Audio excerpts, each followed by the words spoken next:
Good day, learners, and welcome to another lesson in Philippine History and Government. Today's discussion is all about the life of Carlos P. Garcia. Carlos Polístico Garcia was born on November 4, 1896 and died on June 14, 1971. Garcia was born in Talibon, Bohol, Philippines on November 4, 1896 to Policronio Garcia and Ambrosia Polístico, who were both natives of Bangued, Abra. He grew up with politics, with his father serving as a municipal mayor for 4 terms. He was among the top 10 law students in the 1923 bar examination.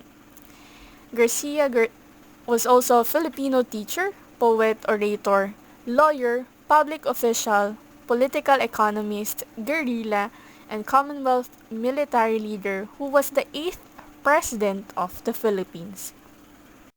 Political career. Garcia entered politics in 1925, scoring an impressive victory to become representative of the 3rd District of Bohol. He was elected for another term in 1928 and served until 1931. He was elected governor of Bohol in 1933 but served only until 1941 when he successfully ran for Senate. But he was unable to serve due to the Japanese occupation of the Philippines during the World War II.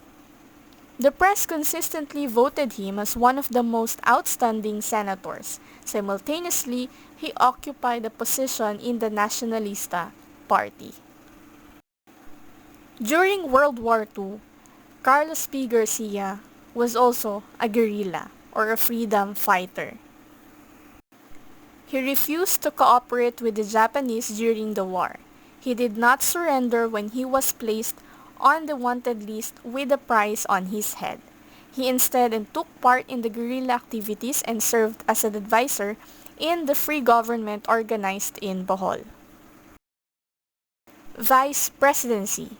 Garcia was the running mate of Ramon Magsaysay in the 1953 presidential election in which both men won. He was appointed Secretary of Foreign Affairs by President Magsaysay and for 4 years served concurrently as Vice President. He also acted as chairman of the 8th Nation Southeast Asian Security Conference held in Manila in September 1954, which led to the development of the Southeast Asia Treaty Organization or SEATO. Presidency. At the time of President Magsaysay's sudden death on March 17, 1957, Garcia was heading the Philippine delegation to the SEATO conference then being held at Canberra, Australia. Upon his arrival, he directly repaired to Malacanang Palace to assume the duties of President. Chief Justice Ricardo Parras of the Supreme Court was at hand to administer the oath of office. President Garcia's first actions were to declare a period of national mourning and to preside over the burial ceremonies for Magsaysay.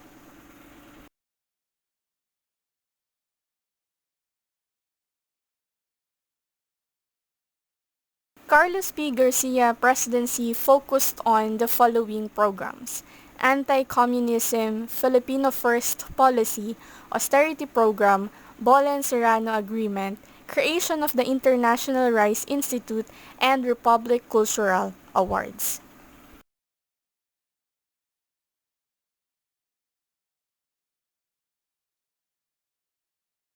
Anti-communism. After much discussion, both official and public, the Congress of the Philippines finally approved a bill outlawing the Communist Party of the Philippines. Despite the pressure exerted against the congressional measure, Garcia signed the said bill into law as Republic Act No. 1700 or the Anti-Subversion Act on June 19, 1957.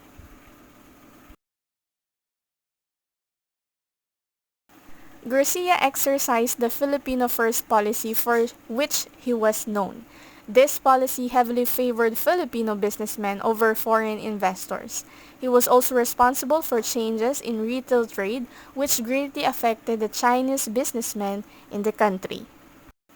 In a speech during a joint session of Congress on September 18, 1946, Garcia said the following: We are called upon to decide on this momentous debate whether or not this land of ours will remain the cradle and grave, the womb and tomb of our race, the only place where we can build our homes, our temples, and our altars, and where we erect the castles of our racial hopes, dreams, and traditions, and where we establish the warehouse of our happiness and prosperity, of our joys and sorrows.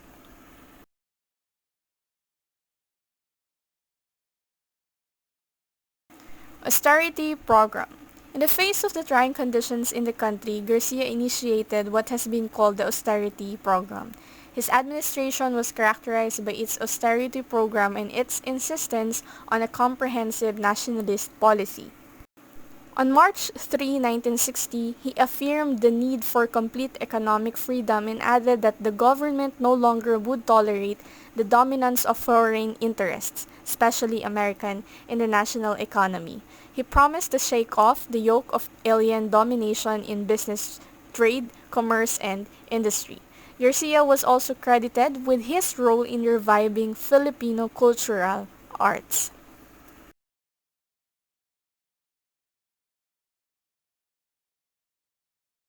The main points of austerity program were the government would tighten up its controls to prevent abuses in the overshipment of exports under license and in underpricing as well.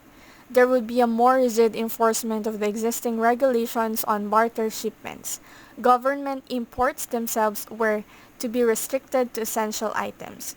The government also would reduce rice imports to a minimum.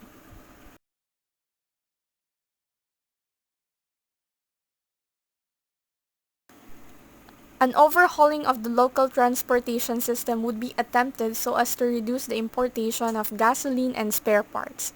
The tax system would be revised so as to attain more equitable distribution of the payment burden and achieve more effective collection from those with ability to pay.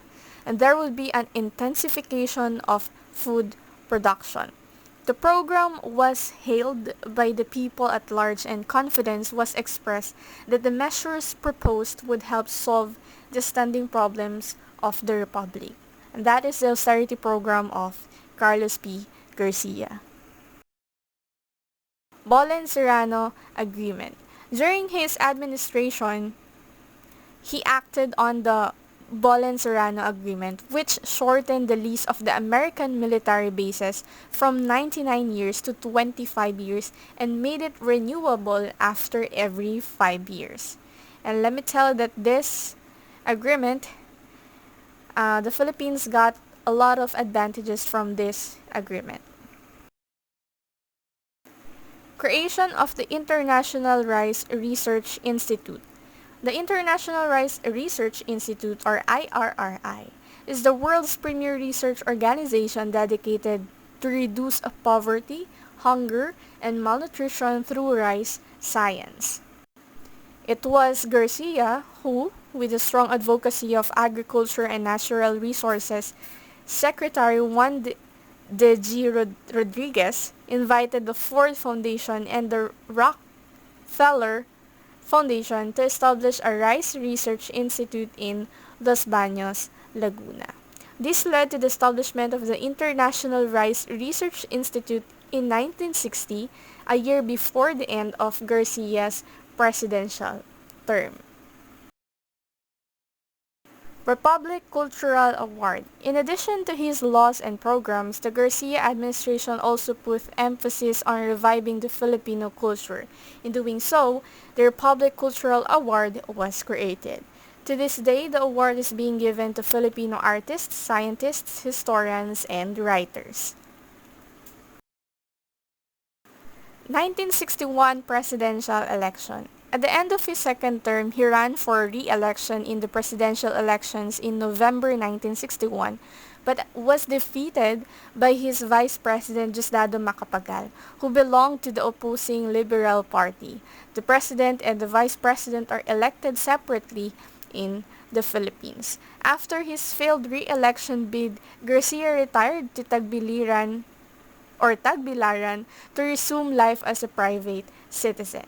Garcia was the first layman to lie in state in Manila Cathedral, a privileged ones reserved for the archbishops of Manila, and the first president to be buried at the libingan ng mga bayani. Once again, Carlos Polístico Garcia, the 8th President of the Philippines. Thanks for watching. See you in my next one. Please like, leave a comment, subscribe, and hit the bell button for more lessons to learn. Bye!